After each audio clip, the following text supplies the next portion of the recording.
اعوذ باللہ من الشیطان الرجیم بسم اللہ الرحمن الرحیم یقول اِنَّکَ لمن المصدقین اَإِذَا مِتْنَا وَكُنَّا تُرَابًا وَعِظَامًا أَإِنَّا لَمَدِينُونَ قَالَ هَلْ أَنْتُمْ مُطَّلِعُونَ فَاطَّلَعَ فَرَآهُ فِي سَوَاءِ الْجَحِيمِ قَالَ تَاللَّهِ إِن كِدتَّ لَتُرْدِينِ وَلَوْلَا نِعْمَةُ رَبِّي لَكُنْتُ من المحضرین۔ یقول وہ کہتا تھا اِنَّکَ کیا بے شک تو لمن المصدقین تصدیق کرنے والوں میں سے ہے، یعنی اس بات کی کیا تو تصدیق کرنے والوں میں سے ہے۔ الحمدللہ رب العالمین یہدیکم اللہ ویصلح بالکم۔ اَإِذَا کہ کیا جب ہم متنا مر جائیں گے، وَكُنَّا اور ہم ہو جائیں گے، تُرَابًا مٹی، وَعِظَامًا اور ہڈیاں، أَإِنَّا کیا بے شک ہم لَمَدِينُونَ بدلا دیے جائیں گے۔ کل کی جو ہم نے آیتیں پڑھی اس میں تھا کہ قیامت کا دن ہوگا، حساب کتاب جب بند ہو جائے گا، لوگ جنتی جنت میں اور جہنمی جہنم میں چلے جائیں گے۔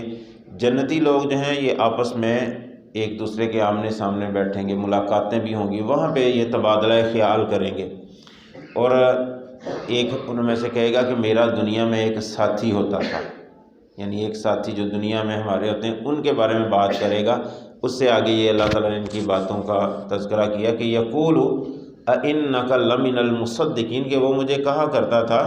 کہ کیا تو تصدیق کرنے والوں میں سے ہے، کہ اَإِذَا مِتْنَا وَكُنَّا تُرَابًا کیا جب ہم مر جائیں گے اور مٹی ہو جائیں گے اور ہڈیاں ہو جائیں گے کیا ہم بدلا دیے جائیں گے۔ یعنی اس بندے کو جو میرا ساتھی تھا اس کے بارے میں بات کرے گا جنتی اپنے دوسرے جنتی ساتھیوں سے کہ میرا ایک ساتھی دنیا میں ہوتا تھا اور وہ مجھے کہا کرتا تھا کہ تو تصدیق کرتا ہے اس بات کی کہ جب ہم مر جائیں گے، مٹی میں مل جائیں گے، ہڈیاں ہماری ختم ہو جائیں گی تو ہم بدلا دیے جائیں گے، یعنی دوبارہ اٹھا کے ہمیں قیامت والے دن حساب کتاب کے مرحلے سے گزرنا پڑے گا۔ کیا تو اس چیز کی تصدیق کرتا ہے؟ یعنی تو یہ کیا بات کر رہا ہے؟ یہ وہ تھا بندہ اس کا ساتھی جو قیامت والے دن کا انکار کیا کرتا تھا۔ یہ اس اپنے ساتھی کے بارے میں ڈسکس کر رہے ہیں کہ وہ میرا ساتھی دوست اس دن کا انکار کیا کرتا تھا اور کہا کرتا تھا یار تو کیوں ایسی تصدیق کرتا ہے، یہ کیسے ہو سکتا ہے، مر گئے مٹی میں مل گئے تو ختم ہو گیا، دوبارہ نہیں اٹھایا جانا، تو کیسے اس بات کی تصدیق کر رہا ہے کہ دوبارہ ہم اٹھائے جائیں گے اور ہمیں بدلا دیا جائے گا۔ یعنی یہ اس طرح کی باتیں کیا کرتا تھا، یعنی یہ آپس میں جنتی اس اپنے ایک ساتھی کے بارے میں ایک بندہ جو ہے وہ بات کرے گا کہ میرا ایک ساتھی قیامت والے دن کا انکار کیا کرتا تھا اور مجھے بھی یہی کہا کرتا تھا کہ تو کیوں اس چیز کی تصدیق کرتا ہے۔ اب وہ کہتے ہیں قال وہ کہے گا هل انتم مطلعون کیا تم جھانک کر دیکھو گے، یعنی وہاں پہ ان کو یہ بندہ نظر نہیں آئے گا جو جس کے بارے میں یہ بات کریں گے کہ یہ قیامت والے دن کا انکار کیا کرتا تھا۔ کہتے ہیں کہ جہنم میں جھانک کر دیکھتے ہیں کہ یہاں تو کہیں جنت میں نظر نہیں آ رہا، جنت میں دیکھتے ہیں۔ یہ دنیا میں جس طرح ہمارے ساتھ معاملہ ہوتا ہے کہ ہم آمنے سامنے تو بیٹھے ہیں لیکن دور کے بندے کا ہمیں پتہ نہیں چلتا، لیکن جنت اور جہنم میں وہاں پہ جس کو چاہیں گے وہاں پہ دور بھی بیٹھا ہوا ہوگا اس کو دیکھ سکیں گے۔ یہ اللہ تعالیٰ وہاں پہ جنتیوں کو اتنی آنکھوں میں صلاحیت دے دے گا، جس طرح وہ حدیث میں بھی آتا ہے نا کہ دنیا کی ہماری جو آنکھیں ہیں نا یہ اللہ کو دیکھ نہیں سکتی ہیں، اللہ کا دیدار کرنے کی ان میں سکت نہیں ہے۔ قیامت والا دن ہوگا، جنتی جب جنت میں جائیں گے، آپ نے فرمایا کہ یہ اللہ کو ایسے دیکھیں گے جیسے تم آسمان پہ چاند کو، 14ویں کے چاند کو دیکھ لیتے ہو، تمہیں کوئی پریشانی نہیں نہ ہوتی آنکھوں کو، اس طرح اللہ کو دیکھ لو گے۔ یعنی وہاں کی جو آنکھیں ہمیں دی جائیں گی وہ اس دنیا کی آنکھوں سے زیادہ پاورفل ہوں گی، سمجھ لیں۔ ان میں یہ صلاحیت بھی ہوگی کہ دور دراز بیٹھے لوگ بھی وہ نظر آئیں گے۔ اب یہ جھانکیں گے جہنم میں، کہاں جنت اور کہاں جہنم، یعنی یہ نظارہ بھی کر سکیں گے اور دیکھیں گے۔ فَطَّلَعَ فَرَآهُ فِي سَوَاءِ الْجَحِيمِ، پھر وہ جھانکے گا، فَرَآهُ پھر اسے دیکھے گا، فی سَوَاءِ الْجَحِيمِ جہنم کے درمیان میں، یعنی کتنی بڑی اب دیکھیں جہنم ہے۔ اب کتنے لوگ ہیں وہاں پہ، جہنم میں بھری پڑی ہے جہنم، جنوں سے بھی انسانوں سے بھی، لیکن یہ اپنے ایک ساتھی کو دیکھنے جائیں گے جہنم کی طرف، وہاں پہ جھانکیں گے تو وہ جہنم کے درمیان میں وہ ان کا ساتھی پڑا نظر آ جائے، یعنی کتنی بڑی جہنم، لیکن آنکھوں کو اللہ تعالیٰ اس دن وہ صلاحیت دے گا کہ وہ جنت کے درمیان تک بھی دیکھ سکیں گے کہ وہاں کون کون ہے، اپنے اس ساتھی کا وہ پھر نظارہ کریں گے۔ دنیا میں کہ یہ تصدیق نہیں کیا کرتا تھا قیامت والے دن کی، بلکہ الٹا مجھے کہتا تھا کہ تم کیوں تصدیق کرتے ہو۔ تو اللہ فرماتے ہیں جب یہ آپس میں باتیں کریں گے، کہیں گے چلے جہنم کی طرف جھانک کر دیکھتے ہیں، ادھر یعنی جنت میں تو نظر نہیں آ رہا، پھر وہ جہنم کے درمیان میں اس کو دیکھیں گے کہ جہنم کے درمیان میں پڑا ہوا کون سا بندہ جو قیامت والے دن کا انکار کرنے والا تھا، جو کہتا تھا کوئی قیامت نہیں آنی، کوئی حساب کتاب نہیں ہونا، کوئی بدلہ نہیں دیا جانا۔ ان کا رزلٹ کیا ہے؟ یہ جہنم کے درمیان میں دیکھیں گے، اور پھر یہ کہے گا قال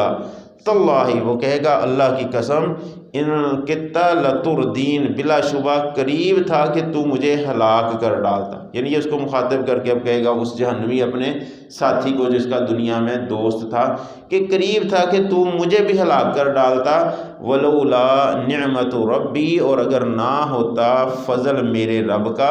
لکنت من المحضرین، تو البتہ میں بھی حاضر کیے ہوئے میں ہو جاتا، یعنی انہی مجرموں میں، انہی جہنم کے اندر جو لوگ حاضر ہیں یہ مجرم لوگ ہیں، اگر میرے اللہ کا میرے پہ فضل نہ ہوتا تو میں بھی ان مجرموں میں حاضر کیا ہوا ہوتا۔ یعنی اس جہنمی کے بارے میں جب یہ باتیں کریں گے پھر اس کو دیکھیں گے اور کہے گا یہ جنتی اس جہنمی کو کہ اللہ کا بڑا فضل مجھ پہ ہوا کہ مجھے اللہ تعالیٰ نے اس جہنم میں بچا لیا، تو قریب تھا مجھے بھی ہلاک کر ڈالتا، لیکن میں نے تیری بات نہیں مانی، اللہ نے میرے پہ فضل کر دیا اور میں مجرموں کی صف میں داخل نہیں ہوا۔ یعنی نمبر ایک تو یہاں پہ دیکھیں دنیا میں ہمارے دوست، یہ نمبر ایک تو محفل ہماری صحیح ہونی چاہیے، دوستی اچھے لوگوں کے ساتھ ہونی چاہیے، کیوں؟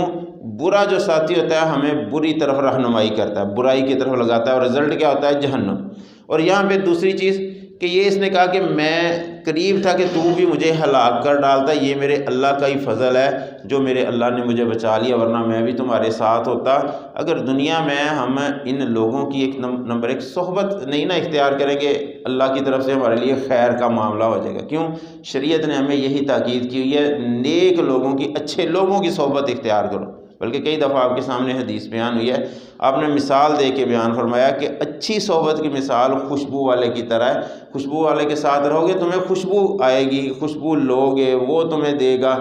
کسی نہ کسی مد میں فائدہ ہے۔ لیکن بری صحبت کی مثال آگ کے کام کرنے والے لوہار کی طرح ہے، اس کی طرف سے آگ کی تپش محسوس ہوگی، کپڑے جلیں گے، بدبو آئے گی، کچھ نہ کچھ یعنی نقصان ہوگا۔ تو برے ساتھی کا نقصان ہوتا ہے کہ کل کو یہ قیامت والے دن ہمیں جہنم میں لے جانے کا باعث بن سکتا ہے۔ ایک تو ہم اپنی صحبت جو ہے وہ اچھی کریں، دوسرا کہ اللہ تعالیٰ سے اس کا فضل، اس کی رحمت طلب کرتے رہے کہ اللہ ہمیں اچھا ساتھی عطا فرما۔ کیوں؟ اللہ کی رحمت ہوگی، اللہ کا فضل ہوگا تو پھر سمجھ لیں